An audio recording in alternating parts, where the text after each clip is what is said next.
Nanti pas tiba waktunya, dia merubah wujudnya lagi menjadi menyeramkan. Dan orang itu terkejut. Oh, jadi ini tuh niatnya dia tuh jahil. Apa ada yang pernah begitu melihat itu? Melihat bentuk kamu yang asli? Seringkali dia belum sempat memperlihatkan wujudnya yang menyeramkan itu sih. Kebanyakan orang melihat saat dia merubah wujud jadi perempuan cantik. Kamu waktu jadi perempuan cantik itu seperti apa? Coba tunjukkan boleh?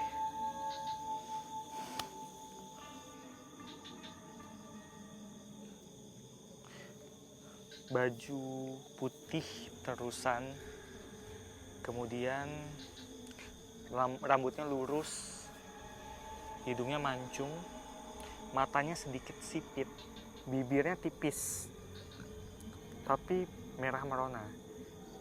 Pipinya itu merah jambu, kulitnya putih. Dia bertelanjang kaki, kulitnya mulus sekali. Seperti mau mandi gitu kali ya? Iya, seperti seolah-olah dia adalah peri penjaga tempat ini. Tapi dia memperlihatkan wujudnya ini berupa perempuan cantik ini sesekali aja. Dia lebih bentuk aslinya lebih ke yang buruk rupa ini. Menarik ini, Ruth. Dia suka anak kecil.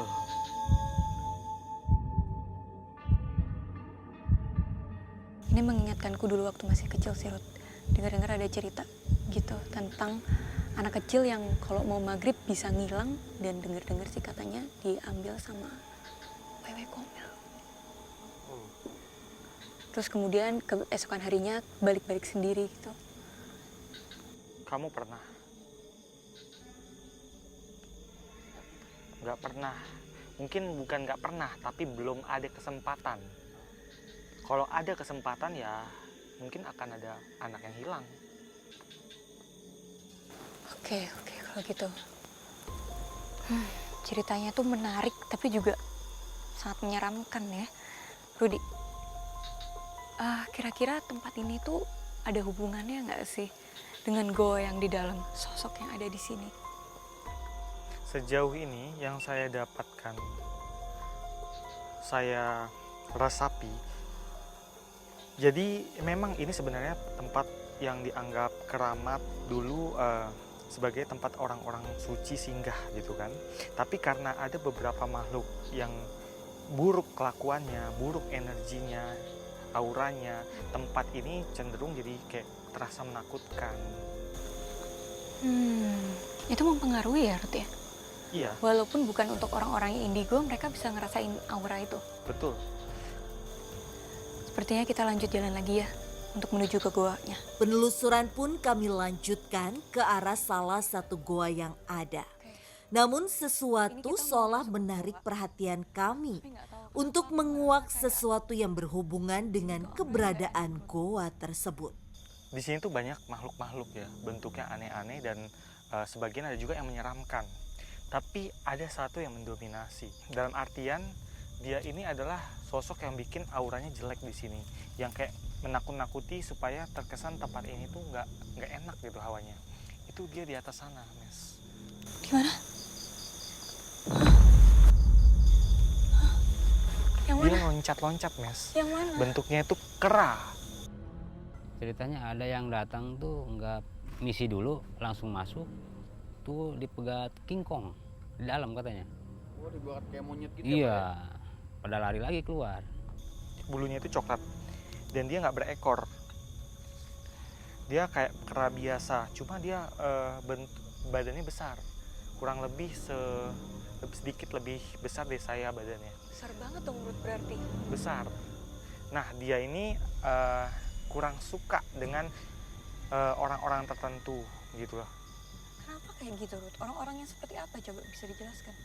Dia seperti benci sama manusia.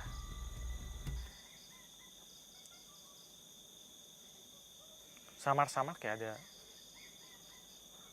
Ini ada suara monyet, apa beneran ada monyet sih di sini?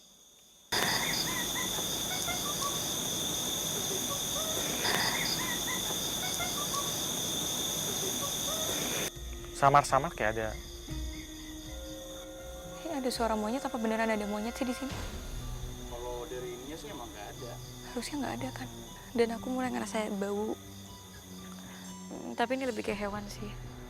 Kayaknya baunya kera juga kurang lebih kayak gini.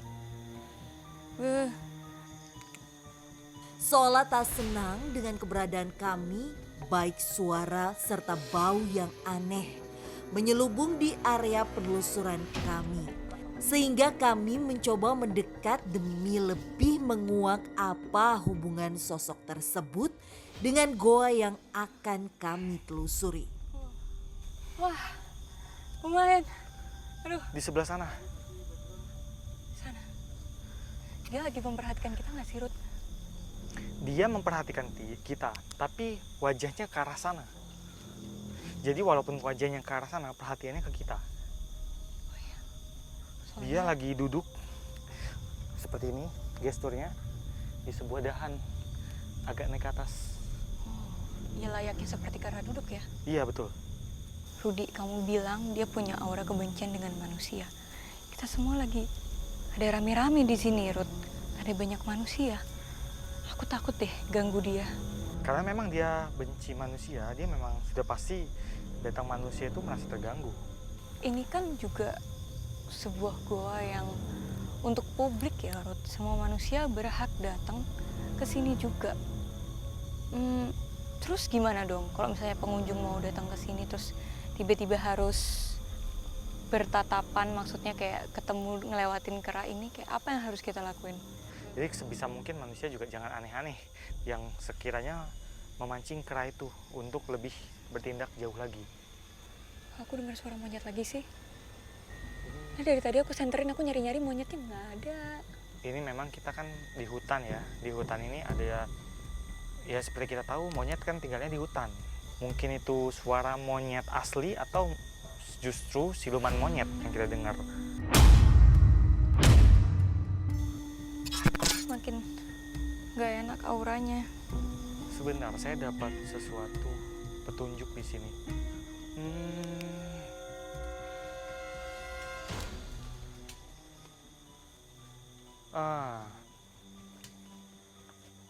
Dulunya sebenarnya ini tempatnya orang-orang suci bersemedi, bertapa di sini.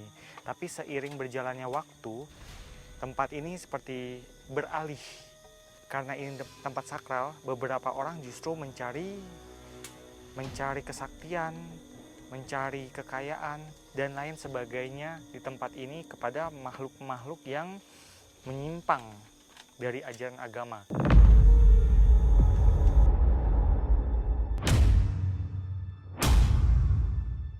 Ada memang beberapa ilmu gaib yang bisa mereka pelajari dengan datang ke tempat ini.